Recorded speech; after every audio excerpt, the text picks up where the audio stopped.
ঈদ পরবর্তী নেতাকর্মীদের সাথে শুভেচ্ছা বিনিময় করেছেন চট্টগ্রাম মহানগর বিএনপির আহ্বায়ক আলহাজ মোহাম্মদ এরশাদুল্লাহ। বৃহস্পতিবার বিকেলে তিনি ৪৩ নং সাংগঠনিক ওয়ার্ডে নেতাকর্মীদের খোঁজখবর নিতে আসলে চট্টগ্রাম মহানগর যুবদলের সাবেক ধর্ম বিষয়ক সম্পাদক মোহাম্মদ মহিউদ্দিন মুকুল তাকে স্বাগত জানান। এ সময় যুবদল নেতা মহিউদ্দিন মুকুলের সাথে পাঁচতাশ থানা বিএনপির সহসভাপতি আবুল বশর, ৪৩ নং ওয়ার্ড বিএনপির সাবেক সহসভাপতি মোহাম্মদ আলী, ওয়ার্ড যুবদলের সাবেক যুগ্ম আহ্বায়ক হানিফ রানা, শান্তিনগর ইউনিট যুবদলের সহসভাপতি মোহাম্মদ ইউনুস এবং শিরু মাঝি, মুকাদ্দেস, সিদ্দিক, ইব্রাহিম, আলামিন, জসিম, মহসিন, আবুল কালাম ও আলম মাঝি সহ আরও অনেকে উপস্থিত ছিলেন। চট্টগ্রাম মহানগর বিএনপির আহ্বায়ক জনাব আলহাজ এরশাদুল্লাহ ভাইয়ে আমাদের এই ৪৩ নং সাংগঠনিক ওয়ার্ড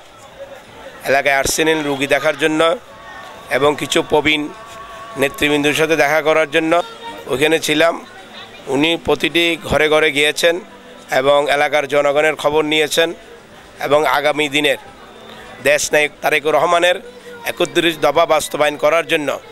যা যা করণীয় মানুষকে বুঝিয়েছেন, এলাকাবাসীকে বুঝিয়েছেন এবং এলাকাবাসীর পক্ষ থেকে ওনাকে আশ্বস্ত করেছেন যে ইনশাআল্লাহ আগামীতে নির্বাচন আসলে নির্বাচনে ধানের শীষ মার্কাকে ভোট দিয়ে জয়যুক্ত করবে এবং এরশাদুল্লাহ ভাইও জনগণের সাথে প্রতিশ্রুতি দিয়েছেন দুঃখে সুখে সাথে থাকবেন এবং দুঃখে সুখে